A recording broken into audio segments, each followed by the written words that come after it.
In this world, there is just too much suffering.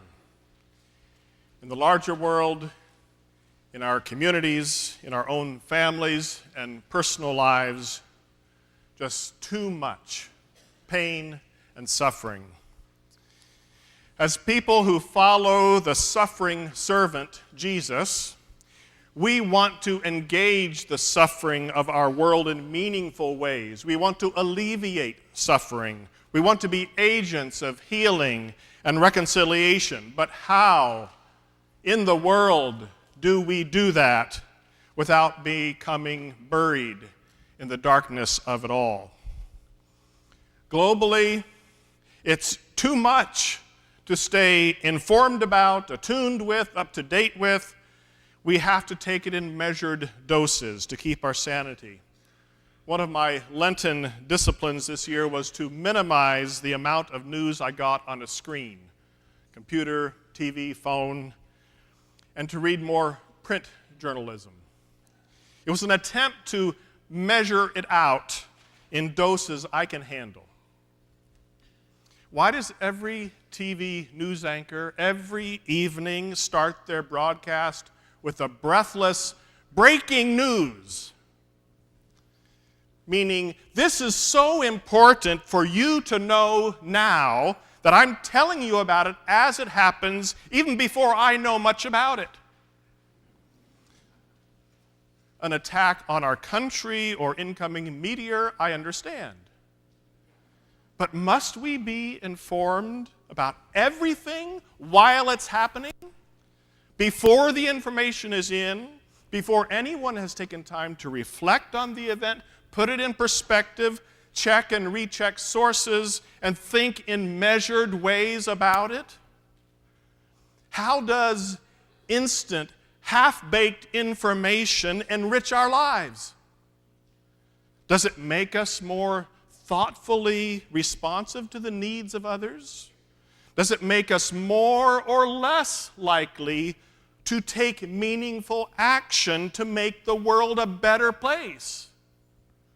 Does it enhance or diminish a life of joy? Does it ground us and center us or leave us unsettled and unhinged? And bringing it closer home, how do we meaningfully engage suffering in our own communities? How do we avoid the ditch on both sides of the road, either getting overwhelmed and paralyzed or hiding it from view and pretending it's not there? Local infrastructures are organized to separate us. If we live in a middle-class neighborhood, it takes no effort not to see our suffering neighbors.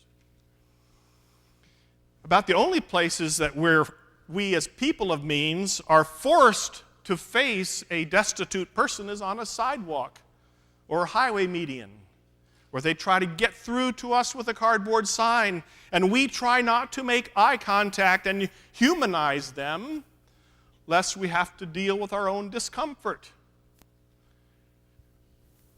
And even closer home, how can we, as people of faith, walk with each other in our times of deepest suffering and disconsolation? Our hearts and minds and spirits this morning are heavy with sorrow as we all share the grief of the Brubaker family at the death of their beloved 10-year-old Nora on Friday evening. We hardly know what to feel or what to do other than simply to sit with each other in our shared sorrow. Sometimes that's enough. Just to share sorrow and express it to one another. When we experience a devastating loss, knowing we are not alone in it is a first and crucial step. Together we lament the brokenness of it all. It's right to acknowledge the raw suffering of those close to us, to name it and to sit with it in protest. And it's right to name the reality that this is not the way the world is supposed to be. This kind of suffering is not in alignment with the good world that God created. In other words, this is not God's will.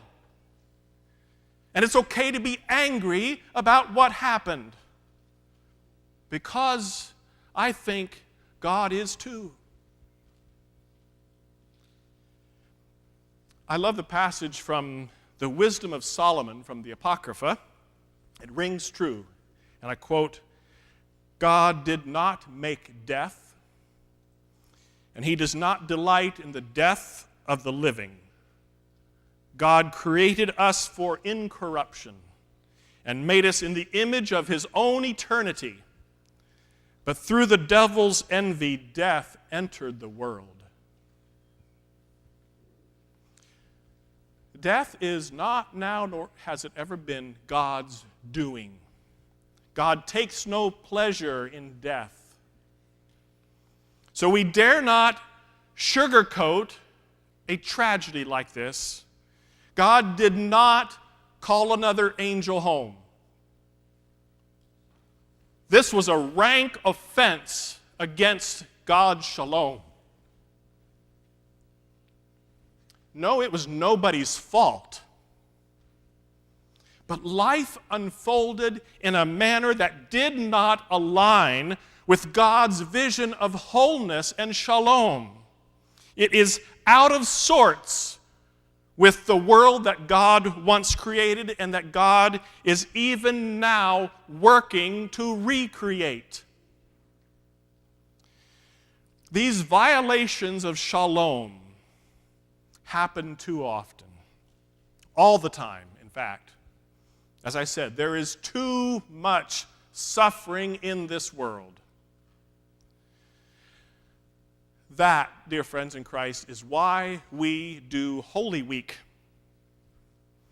That is why we preachers always warn our churches, don't jump straight from Palm Sunday to Easter.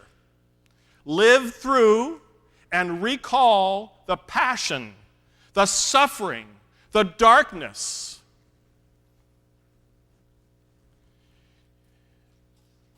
You may not realize that it was while this church was gathered together on Friday night, listening to the choir singing by faith, "Do not fear. When you pass through the waters, I will be with you. You are precious in my sight. You are mine, and I love you." And singing, "Surely, surely, he hath borne our griefs and carried our sorrows." And while we were listening again to the story of Jesus' unjust arrest and torturous suffering, it was precisely then that Nora Brubaker took her last breath. And that the Brubaker family were surrounding her bed, living the agony that we were singing about and listening to at that moment. This is the real and raw stuff of the life of faith. Faith in a God who loves us so much as to be with us in our suffering. Not to manipulate or coerce humanity or creation to bend toward God's will, because that would violate love, but to be with us in the midst of the pain and suffering, and then to say, "Do not be afraid. I am with you, and I'm giving birth to something new." After Good Friday is over, after we have held vigil in the darkness on Saturday night, we find there is more to the story. More to be said and more to do.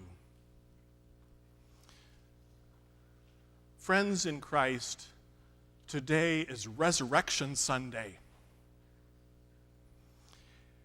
Easter does not erase Good Friday. Resurrection does not undo death. It does not undo Nora's death or ours or that of Jesus Christ. Good Friday still happened. And the agony in room 7132 at UVA on Friday also still happened. Death is still a reality that is with us, a reality that some of you are even right now facing, a reality that some of your loved ones have suffered recently. Cal Redekop's 20-something granddaughter last Sunday. But because of resurrection, death does not have the last word. God is doing something altogether new. And that's when it occurred to me that Easter has something in common with Christmas. Easter is God's second nativity. We celebrate Jesus' nativity at Christmas, remembering his birth and arrival among us as a human being, Emmanuel, God with us. And at Easter, God ushers in a newly birthed reality, a world dominated by life instead of death. On Easter, God's labor pains over the brokenness of creation are resulting in, as it were, Christ's second nativity.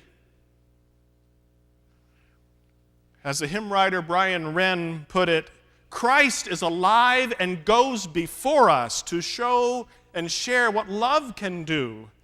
This is a day of new beginnings. Our God is making all things new. We read Isaiah 65 this morning.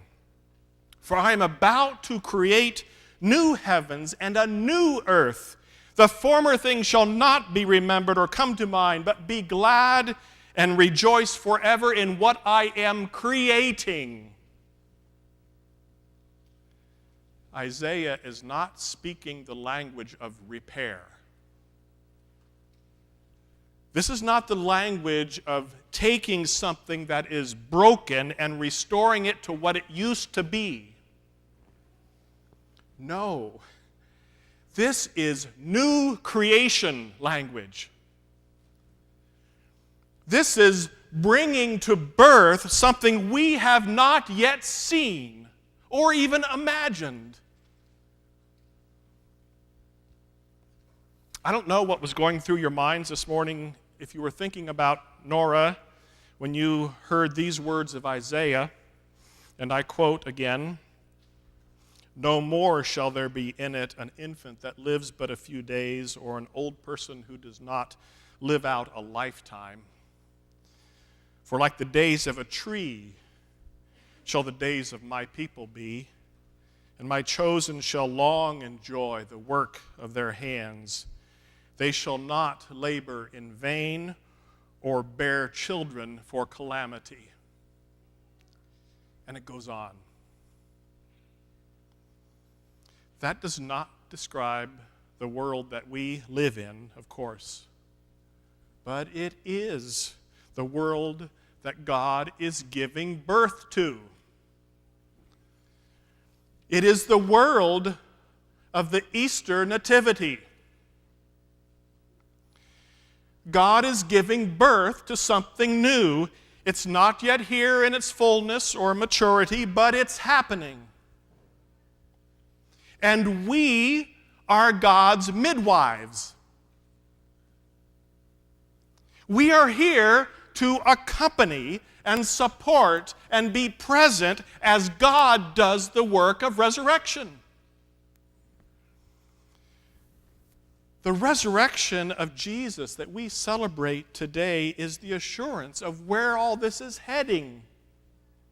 It's heading to new creation, to a new heavens, new earth, and we get to be present in the birthing room.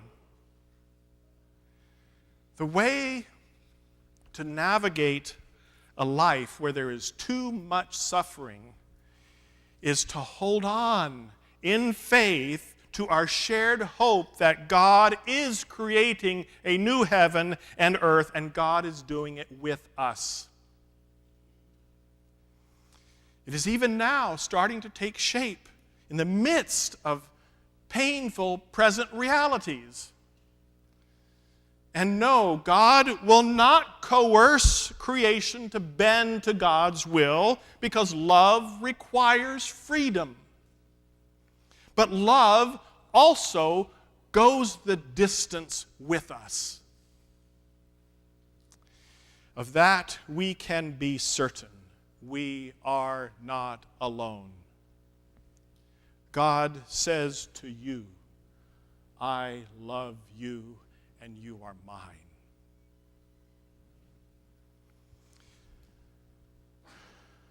That is what we're going to celebrate as we come to the table this morning to receive communion. This is a meal that calls to mind suffering and death, the brokenness of body, the shedding of lifeblood. But because of resurrection, this is also a meal of hope and of presence, of sustaining grace. So whatever you bring to the table today, your grief, your hope, your doubts, your fears, your joy, your wonder, your gratitude, these tangible symbols of bread and wine can hold them, and you can be nourished. May it be so.